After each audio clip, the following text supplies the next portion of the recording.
अस्सलामु अलैकुम वरहमतुल्लाहि वबरकातुहू। नाज़रीन किराम, ये दिल दहला देने वाला वीडियो आपके सामने रख रहा हूँ, आप सुनिए क्या हो गया है मुसलमानों को, अल्लाह खैर करे।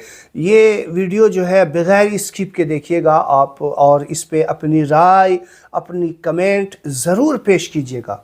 ये वीडियो पहले देखिए और देखने के बाद अगर ज़मीर आपका ज़िंदा है, अगर आपके दिल में ज़र्रा बराबर भी ईमान है, यकीनन आपके आंसू निकल आएंगे। सुनिए कितना, क्या कहें आपको, आप वीडियो देखिए, उसके बाद फिर बात करेंगे। आज बेंगलुरु की मस्जिद के एक इमाम साहब से मेरी बात हुई, जो मेरे दोस्त भी हैं। उन्होंने कहा कि वो एक मस्जिद में 8 साल से इमामत करते थे, खिताबत प्लस मौज़िन भी वही थे, मदरसा भी पढ़ाते थे, सारी खिदमत बड़ी दिल से कर रहे थे। अचानक 8 साल के बाद हाल ही में उस मस्जिद के सदर ने उन्हें बुलाया और कहा कि इमाम साहब, आपको 8 साल से हम देख रहे हैं, अभी हमें कुछ नई वैरायटी चाहिए, नया चेहरा, नई आवाज़ चाहिए, आप अपना इंतज़ाम कहीं और कर लें। इमाम साहब ने कहा कि उनके दिल पर एक क़यामत सी लौटी। उन्होंने सदर से कहा कि सदर साहब, यहाँ पे मेरे बच्चे स्कूल में पढ़ रही हैं, मोहल्ले में मैं सेट हो चुका हूँ, 8 साल का अरसा कोई छोटा नहीं होता नाज़रीन। उन्होंने कहा कि मेरे बच्चे कहाँ जाएंगे, कहाँ पे पढ़ेंगे, मैं अचानक घर का इंतज़ाम कैसे करूँ, कहाँ जाऊँ, मुझे थोड़ी मोहलत तो दें। उस सदर ने कहा कि तुम्हारे बच्चों की जिम्मेदारी हमारी थोड़ी है, तुम अपना इंतज़ाम कहीं और कर लो। भाई, बिना किसी बात के, बिना किसी मसले के इमाम साहब को बस अपने मन से निकाल दिया गया। सोचिए, वो इमाम साहब कह रहे थे कि मैं यहाँ तो उन्हें माफ़ कर दूंगा, लेकिन क़यामत के दिन अल्लाह की बारगाह में अर्ज़ करूंगा कि मालिक, मेरी और मेरे बच्चों की क्या गलती थी कि इन लोगों ने हम पर इतना जुल्म किया। ये सिर्फ बेंगलुरु के किसी इमाम की बात नहीं है, बल्कि हिंदुस्तान भर में हमारे उलमा की यही हालत हो चुकी है कि कभी भी किसी को भी मस्जिद की कमेटी वाले बिना किसी वजह के निकाल देते हैं और कहते हैं कि हमें कोई नई आवाज़, नया चेहरा चाहिए। सोचिए उनके बच्चों का क्या होगा, क्या उनकी फैमिली नहीं है, क्या उन्हें आपकी तरह जीने का हक़ नहीं है? बताइए, एक मोहल्ले से शिफ्ट होना, उनके बच्चों की स्कूल शिफ्ट करना, उस छोटी सी कमाई में बता रहे थे कि सिर्फ 10-11 हज़ार की तनख्वाह थी, जिसमें बेंगलुरु जैसे शहर में अपनी पूरी फैमिली का गुजारा उस 10-11 हज़ार रुपये में कर रहे थे। ये बड़े अफसोस की बात है कि हमारी कौम कहाँ जा रही है। हमारे कौम के सही मानों में जो लीडर्स हैं, जो कायद हैं, वो हमारे उलमा हैं, उन्हीं की कदर ना करेंगे और रोते हैं कि भाई मुसलमानों पर जुल्म हो रहा है। कहीं इसकी वजह हम ही तो नहीं।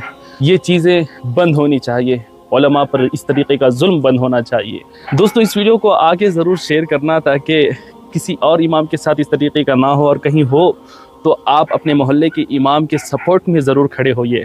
बीवी के ऑपरेशन पर इमाम साहब ने 5,000 रुपये मांग लिए सदर साहब से, तनख्वाह से ज्यादा एक्स्ट्रा। बीवी के डिलीवरी हुई है, इमाम साहब ने फोन पे कहा कि सदर साहब, मुझे 5,000 रुपये की सख्त जरूरत है, आप मुझे दे दें। तो इमाम साहब ने जब इतना कहा तो सदर साहब के तेवर ये थे कि तुम्हारा यही नटेरा, यही ड्रामा रहता है, आकर आप अपना हिसाब कर लीजिए। इमाम साहब ऑपरेशन कराने हॉस्पिटल बीवी को ले गए थे। नमाज पढ़ाने के लिए मेरे पास ही फोन आया था, मैंने नमाज पढ़ाने के लिए एक हाफिज साहब का इंतजाम किया, मदरसे से ही हमने उनको भेजा था। वो नमाज पढ़ा के जब आए तो उन्होंने मुझे सारी डिटेल बता दी कि उनका इस्तीफा हो गया। 6 दिन गलीबन नमाज पढ़ाई, बीवी का ऑपरेशन हुआ तो इमाम साहब की खैरियत के लिए कोई नहीं गया, इमाम साहब का इस्तीफा कर दिया। आप मुझे बताइए इमाम साहब के दिल पे क्या गुजरेगी। चलिए, आपको हटाना भी था, एक बार को मैं मान लेता हूं, हो सकता है पहले ही कोई मामला हो, उस बात को भी हम सामने रख सकते हैं। अगर इख्तलाफी कोई मामला था तो ऐसे मौके पर नहीं करना चाहिए यार। ऐसे मौके पर जबकि इमाम साहब को बड़ी पैसों की सख्त जरूरत थी, ऑपरेशन। आप जानते हैं ये तनख्वाहों का रोना क्यों रोया जा रहा है? लोग तो कहते हैं कि इमामों के अब मुंह बड़े हो गए, पेट बड़े हो गए। जिंदगी कट जाती है यार, जिंदगी को आप काट लेंगे। 15,000 रुपए में वाकई आपकी गुजर अच्छी हो जाएगी। ये एक अलग बात है कि आप अपने बच्चों को हाई लेवल के स्कूल में ना पढ़ाएं, मीडियम स्कूल में आप पढ़ाकर अपने बच्चों की जिंदगी काट सकते हैं। लेकिन जब जिंदगी में ऐसे मौके आते हैं, ऐसे हादसे होते हैं, ऑपरेशन का मामला हो, बीमारी का मामला हो, तब याद आता है कि तनख्वाह ज्यादा होनी चाहिए। क्योंकि 15,000 में ना आप अच्छा मकान बना सकते हो, ना आप बेटी की शादी कर सकते हो, ना अपने बच्चों को हाई लेवल की तालीम दे सकते हो, ना आप सोसाइटी और समाज के अंदर एक अच्छा वकार कायम कर सकते हो। पैसा एक ऐसी चीज है कि जिसकी बुनियाद पर तमाम चीजों को इंसान हासिल करता है। इसलिए आज पैसे के चक्कर में लोग हलाल और हराम नहीं देखते। अइम्मा हजरात इतने सीधे साधे भोले भाले होते हैं कि हलाल रोजी पर ही टिके रहते हैं। हालांकि फूक मारने इनको आती है, दम करना आता है, तावीजात वगैरह लिखने आते हैं, लेकिन नहीं करते हैं, ना लूट मार करते हैं, ना किसी को धोखा देते हैं। सीधे साधे अंदाज में इमामत के ओहदे पर फाइज रहते हुए अपनी ड्यूटी को निभाते हैं। और एक ताज्जुब खेज मैं आपको बता दूं, 2 साल में उनकी एक भी छुट्टी नहीं थी। इत्तेफाक कोई हो गई होगी, चलिए लेकिन जैसे कि हर हफ्ते इमाम हजरात बहुत सी जगहों पर छुट्टी लेते हैं, लेकिन वो इमाम ऐसे थे, बताया वो करीब कहते हैं कि 2 साल में उन्होंने कोई छुट्टी नहीं की जो होती है हर जगह पर। नहीं, अगर कहीं जाना होना हुआ तो उसको मैं कह नहीं सकता हूं।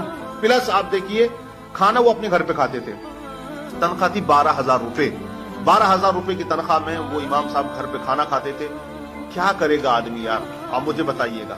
तो आपने 2 जगह का मामला सुने, और इस तरीके के ऐसे सैकड़ों केस हैं जो आपको रोज़ बरोज़ सुनने को और देखने को मिलते रहेंगे। नाज़रीन किराम, आज जो हमारी कौम मुस्लिम रोना रो रही है कि हम पे ज़ालिम हुक्मरान मुसल्लत हो गया है, या हमारे साथ ऐसा हो रहा है, हमारे साथ वैसा हो रहा है। अरे आप अपने कौम के रहनुमा, अपने कौम के पेशवा का ख्याल नहीं रखते। ऐसे आलम में जबकि वो हॉस्पिटलाइज हैं, उनकी वाइफ वो परेशानी में है, एक तो कम तनख्वाह दे करके उनको वैसे ही परेशान करते हो, फिर ऊपर से जब उसको पैसों की ज़रूरत, आपके मदद की ज़रूरत होती है तो आप उसे इस्तीफ़ा दिलवाते हो। शर्म आनी चाहिए। और फिर रोना रोते हो कि हम पर जुल्म हो रहा है, हम पर ऐसा हो रहा है। आप अपने कौम को, अपने कौम के रहनुमा को, जो आपके बच्चों को दीन की तालीम देते हैं, जो आपको नमाज रोज़ा के मसाइल बताते हैं, जो आपको राह रास्त पे लाने के लिए 24 घंटा ऑन ड्यूटी होते हैं। कोई ऐसी कंपनी या कोई ऐसा जॉब नहीं जिसमें 24 घंटा ड्यूटी होती हो। ये सिर्फ इमाम हजरात होते हैं जो 24 घंटा ऑन ड्यूटी होते हैं। रात के 12 बजे अगर सदर का फ़ोन आ गया कि मेरे बच्चा रो रहा है, आके झाड़ दो, तो उनको जाना पड़ता है। रात को 1 बजे कोई आके दरवाज़ा खटखटा रहा है कि हमारे बच्चों को जिन्नात पकड़ लिया है। कोई 2 बजे, कोई 3 बजे, कोई झाड़ फूक ये करता। ये 24 घंटे की ड्यूटी इनकी होती है। और परेशानी के आलम में इनको क्या जवाब मिलता है कि आप जो है छुट्टियां ज़्यादा करते हैं, आप ऐसा करते हैं। परेशानी के आलम में उसे बेसहारा छोड़ दिया जाता है। शर्म आनी चाहिए दोस्तों। इस वीडियो को ज़रूर आप लोग शेयर करें, और ऐसे लोग जो सदर अइम्मा हजरात के जो सदर हजरात हैं, जो इस तरीके के काम को अंजाम देते हैं, उन तक पहुंचाइए। शर्म आनी चाहिए आपको। वीडियो को ज़रूर शेयर करें आप हजरात, ताकि हर मुसलमान को पता चले, हमारे नौजवान को पता चले, जो आगे चल कर के सदर और सेक्रेटरी के मंजिल पे होने फाइज होंगे, उनको पता चले कि किसी के साथ इस तरीके का व्यवहार करना ये गलत है। ज़रा बताइए, दुनिया में तो आप चाहें, लेकिन अगर क़यामत के रोज़ वो आपके गिरेबान को पकड़ ले तो क्या उस वक्त अल्लाह के सामने जवाब दोगे? वीडियो को ज़रूर शेयर करें। अस्सलामु अलैकुम।